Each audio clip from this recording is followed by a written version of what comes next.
All right, guys, it is story time. It is self-discipline story time in the realm of business on a massive scale. You guys are gonna like what I have to share with you on today's episode here. So I'm gonna share a story with you about a company called Bethlehem Steel, which was the largest company in the world in the early 1900s. And how I came across this story was by a company that had performed well about 100 years later called 1-800-GOT-JUNK. You've probably seen their trucks on the side of the road in your town, wherever you live in the country.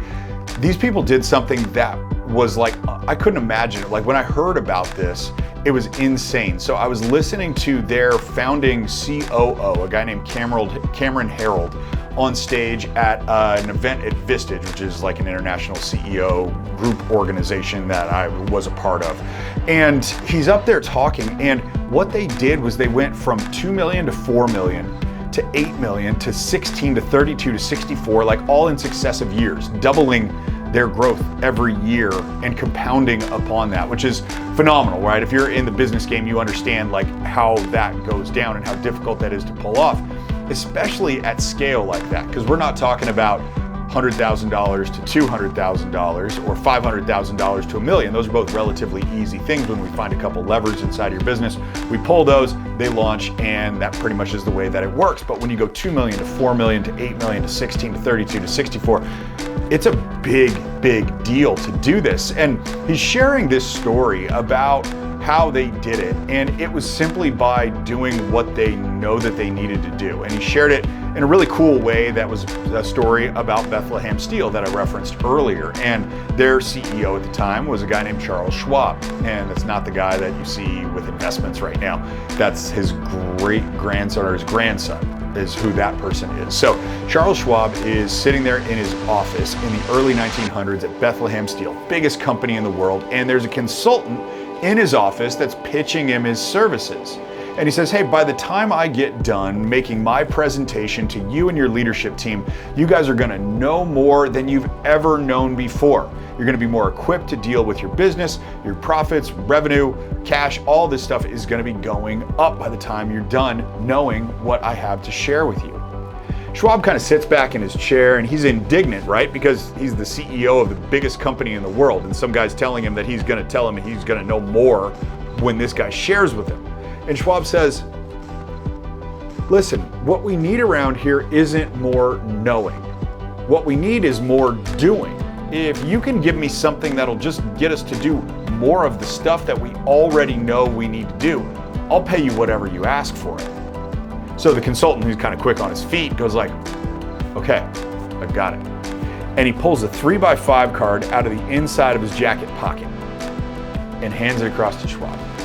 And he says, all right, so here's what we're gonna do. I want you to take the next 5 minutes and I want you to write down the 5 most important things that you've got to do tomorrow. And Schwab sits there for a second. He's writing on the 3x5 card. He says like, okay, cool. Here's the 5 most important things I've got to do tomorrow. And he hands it back to the consultant. The consultant picks it up, looks at it, and he goes, are those in order? Schwab says, what do you mean? He goes, are those in order? Like, is the first thing that you wrote on here the most important thing, or is it like the third most important thing? Schwab says, I don't know, I forget, hand it back to him. So he hands it back to him, and he says, no, it's not. It's the 4th most important thing, is the thing that I put first. He says, okay, well, now put them in order. Put like a 1, 2, 3, 4, 5 next to them, and then hand it back to me. And so Schwab does this, hands it back to the consultant, and the consultant says, okay, you sure this is right? This is like number 1 thing's got the number 1 thing next to it, number 2 thing's got the number 2 thing next to it, and Schwab's like, yes, got it right. So the consultant passes the 3x5 card back over to him, and he says, there it is. Schwab says, well, there what is?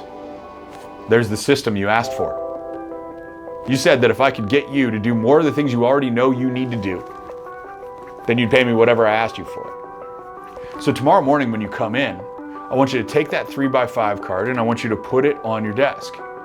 And I want you to immediately start working on number 1.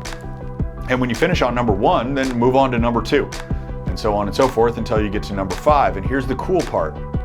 If you don't even get to number 3, you've still accomplished your 2 most important tasks of the day that you decided in advance. So put this 3x5 card on your desk and just start working on number one when you get in. Don't write any letters, don't take any meetings, don't take any like telegrams, because they got telegrams in the early 1900s. Like, don't do any of that. Just start working on number one on this list. What I want you to do is I want you to use this system every single day for the next month by yourself.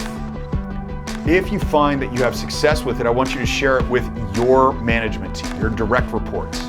And if they have success with it over the next 2 weeks, then send it out to their direct reports and so on and so forth until you have the entire company. I want you to call me when that's done, and if it's effective, I'll gladly take whatever you believe it's worth.